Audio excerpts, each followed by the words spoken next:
Okay, good evening, student. Now let's see the poem, The Hollow Crown. This poem was written by William Shakespeare. Actually, this poem is taken from the Richard II. Already, I told you that it's a very important poem, student. It is for very useful for your future competitive exams. And just I recall you that there's William Shakespeare's and the background of the poem.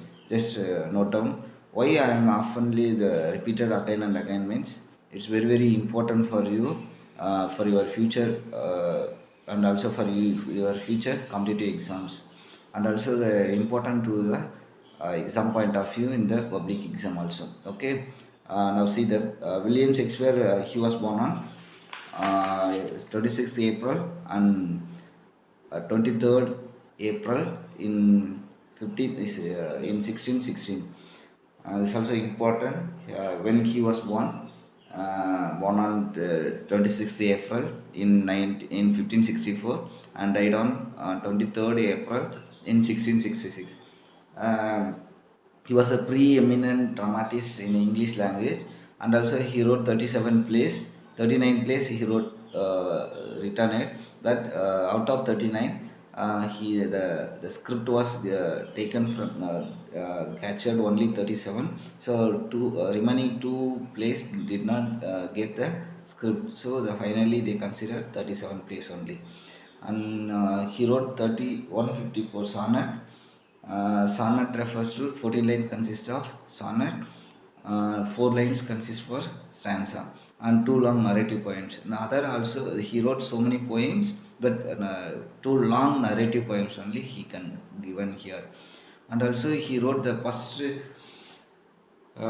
Shakespeare's publication is the first folio, and the nickname of William Shakespeare, Word of Avin. And also the famous author Ben Jonson wrote in his the front page of this book. Shakespeare is not an age. Shakespeare is not going to finish in this age. Going to end of this age. His famous is going to for all time. Like that he wrote in his uh, front page of his book. And also he has been his plays Shakespeare's plays has been translated in every major living languages and constantly studied and performed throughout the world. And also in the world level they are studied and take this plays throughout this world because they give so much of important to Shakespeare's plays. Okay, and then the full name of the Shakespeare is the William Arden Shakespeare. Actually, Arden refers to Shakespeare's family name.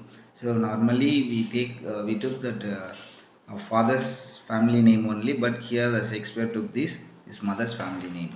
Okay, and then Shakespeare wrote 37 plays. In the 37 plays, he was divided into three parts. One is tragedies, comedies, and historics. And also the Richard II also come from the historic play, and also it is the wrote in not a play like a play. It was written in a verse like a poem way. Okay. Now see the background of the poem. The background of the poem is actually the Holocron is exactly the taken from the William Shakespeare's play, the famous play King Richard the second. The play is based on the true events occurred in the towards the end of the 14th century. Actually, it was happened in truly. It's not for play. Actually, it was happened in the truly in the 14th century. Then King Richard was crowned by the King of England in the year 1367. The people were elected the King Richard. He was crowned by the people in the 1367 at the age of 10. Just he was 10 years old. The people are elected him to crown him. Crowned is nothing, freedom. After he was continued to rule the England for 32 years until the 1399. After that, his cousin, Richard's cousin Bolingbroke was defeated Richard II and crowned himself and named himself the King Henry the Fourth. And Richard II was sent to the prison and where he lost his captivity and died in the reason. Okay, this is the background of this play, and this poem, how it was written. What is the theme of this poem? Just listen here. Actually, the following exact is set in the coast of Wales. Actually, the following lines, the poem lines is set into the coast of Wales. Coast is nothing, the beach in the Wales. There, Richard too is waiting for the help of the Welsh army. He's going to get help from the Welsh army because the Bolingbroke is defeated him. So he gets some help from the Welsh army. So he is waiting with his soldiers in the coast of Wales. But the Welsh army is not. He's refused to get help to the Richard too. So after that, they get the message. He was feel very much upset, but the followers was tried to motivate the King Richard too, but he lost everything. At the moment he was written this poem, it was the sad happened in the end of his death. What is going to written? Just read out this. Okay. Just see student now.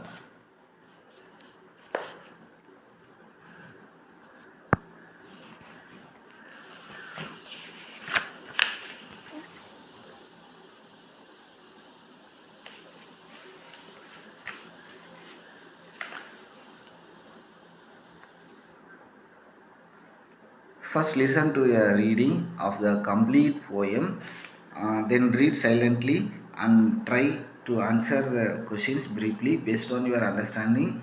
You may refer to the glossary given at the end of the monologue to help you. So everyone should listen and reading the complete poem, then read silently and try to answer the questions briefly, and based on your understanding you can answer these questions, and you may refer to the glossary. You can refer the glossary if you have any meaning, if you need any meanings, and given at the end of the monologue to help you. Monologue is nothing. Actually, here in this play there are many characters, but monologue refers to the author given to speak only one characters. So it's called the monologue.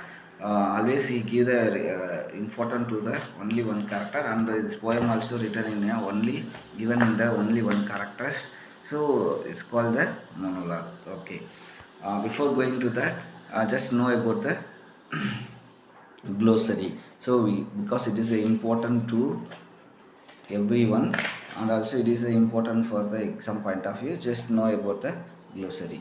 First one, epitaph. Epitaph is nothing, it is a short piece of writing inscribed on the tombstones in memory of the dead. Okay, epitaph is nothing, it is a short piece of writing. It was inscribed on the tombstones.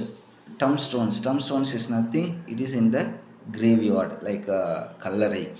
So in that graveyard, normally it was happened for the every Christians already in the graveyard, in the Kallari.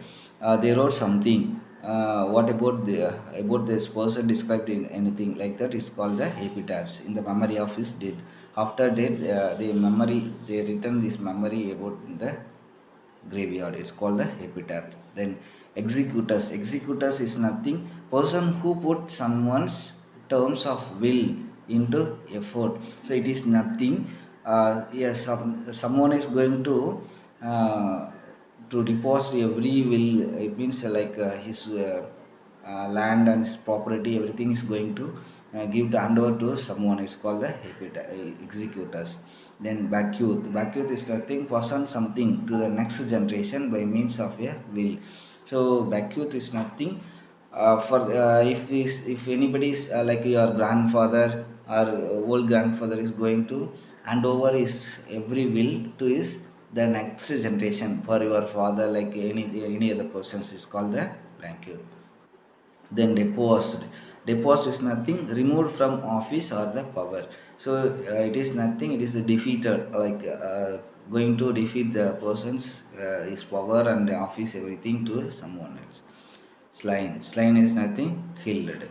Antique. Antique, someone who draws attention through silly or funny acts. Here a court gesture.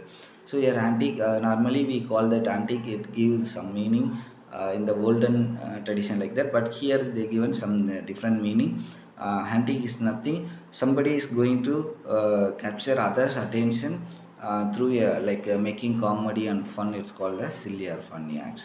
Here the court gesture is doing like that. Okay, see next. Then scoffing. Scoffing is nothing, expressing mockery. Mockery is nothing, like using the in a fun way, like knuckle nayandi is called the mockery. Grinning. Grinning is nothing, smiling widely, like ironically do is smiling, like it's called the grinning. Monarchies rule, carry out the duties and functions of a ruler. Actually ruler is called the king, so king is ruling is called the monarchy. Impregnable. Impregnable is nothing, impossible to pass through, we can't able to go through into the place, it's called the impregnance. Impregnable. Ceremonies. Ceremony is nothing, being very formal, have some tradition in the olden duties, it's called the ceremonies. Okay, why I am given this glossaries means it's very important for you for while you are writing in the public exam, they ask some appreciation questions also. It's very very important, student, don't miss it, just take down write down everything. Okay, let's see the poem explanation. Okay, now see here.